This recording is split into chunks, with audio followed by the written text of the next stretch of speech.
Hi, welcome. This is Prince Oladipo Jojelola from Yoruba Tura Research Institute, Yoruba Tura Research Center, project works and so on from Oyashiriala City, Oluga.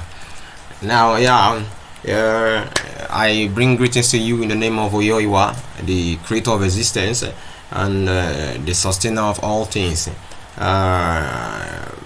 Peace be unto you in the name of Oyoiwa Shua, Ileiwa, Ishe Ileiwa, be unto every one of us in the name of Oyoiwa Shua.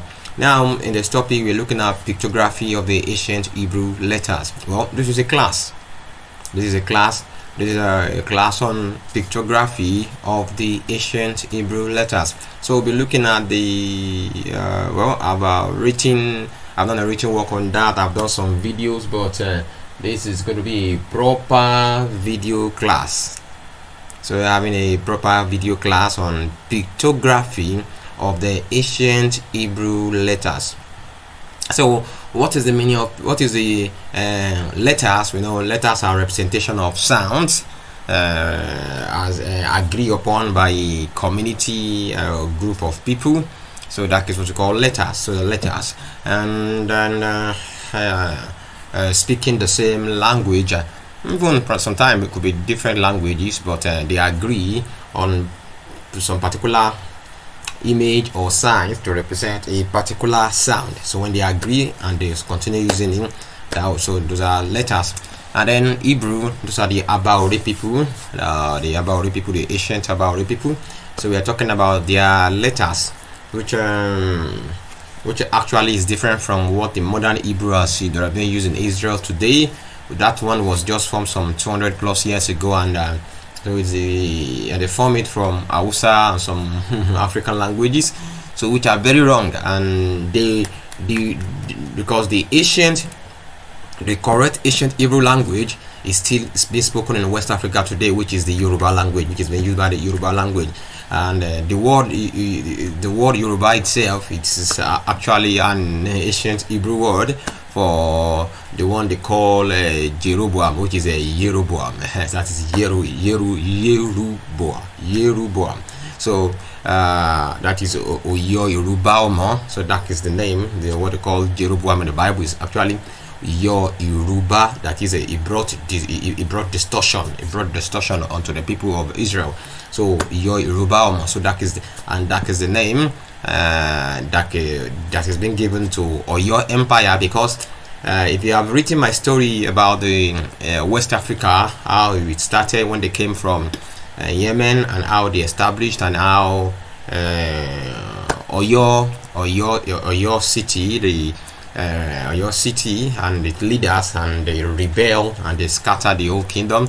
So they brought, just like the one Yoruba in the Torah called Jeroboam, just as the way he caused rebellion, he led rebellion. So the Oyo people led the rebellion, and they brought distortion. So the first person that led rebellion was actually Shango, and then the Oyo people. So because their leader then was a descendant, a female descendant from Shango himself. So just based on that, so that is so the Yorubas.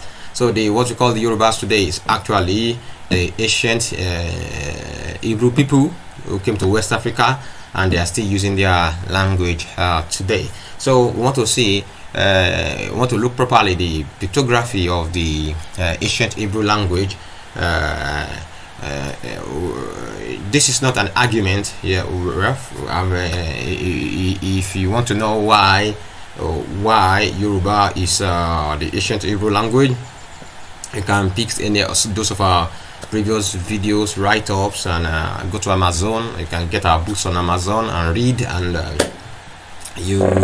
so you can afford yourself the best of information on that. But here today we are looking at the pictography of the ancient Hebrew language. We're looking at it, and what is actual pictography? Pictography is just all about a group of people now deciding, sitting down and say, we want to write, we want to write, want to pin down, want to be able to pen down our message.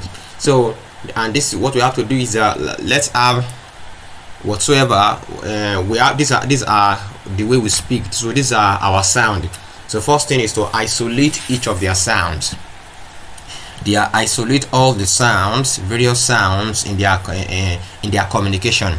So when they've been able to identify all the sounds that are available in their communication and the way they communicate to one another, then they look for a particular diagram or anything they can write, anything they can put down to represent each sound. So so when they have gotten that this represent this sound, this represent this sound, this represent this sound, then they begin to write, because with that they can represent each of their sound. So so when you say anything, you just look at those sounds that came out, each of those sounds, and they'll use those representation to pen them down.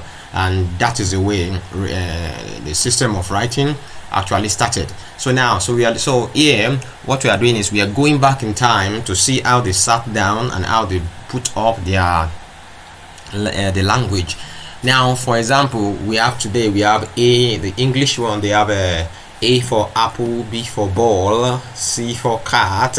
So wow, the English people, they know they have A sound, they have B sound, they have C sound, and so they look for, and before the selection of the sound, they've already been communicating. They have a name cat for an animal, they have the name apple for a fruit, they have the name B for a ball. So then, now that they sat down and they look at it, we have this sound and this is, so we're looking for something to represent them. So the first thing, they look for a word, they look for the sign.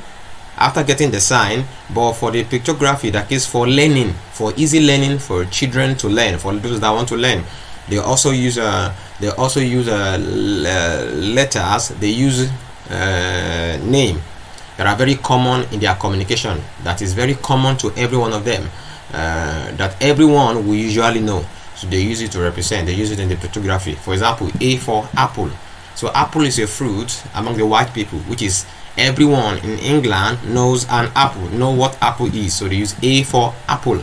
That is, that A sound, that R sound that they want to represent was used in apple. So A for apple. Then I say R for apple. So anybody knows that yes, this R sound was used in apple, is the first letter in apple. Then B for ball. That is B as in ball. B as it sounds in ball. It doesn't mean ball is letter B, no. But that B, letter B, as it sounds in what? Ball. So that we can understand that letter. Then C as in cat, as in the word cat. C as in the word cat. Again, A as in the word apple. So if you know A as in the word apple, so it could be as in the word, as in some other words, but they use apple because that is very common. So in order to facilitate learning, so A as in apple, B as in ball, then C as in cat, D as in door. Why door? Because door is very common. Everyone in England, they live in a house and they have a door. Even if they don't live in a house, they go to an inn, they go to a hotel where they eat, or they go to shop, or they go to toilets, and there's always a door. So everyone knows what a door is, and they know the first sound in the door is da. So D as in door. So that is what pictography is all about. So we want to look at how the ancient Hebrew, how they come about their own pictography. So thank you very much as you listen and as you follow up on this pictography of the ancient Hebrew letters. Thank you very much.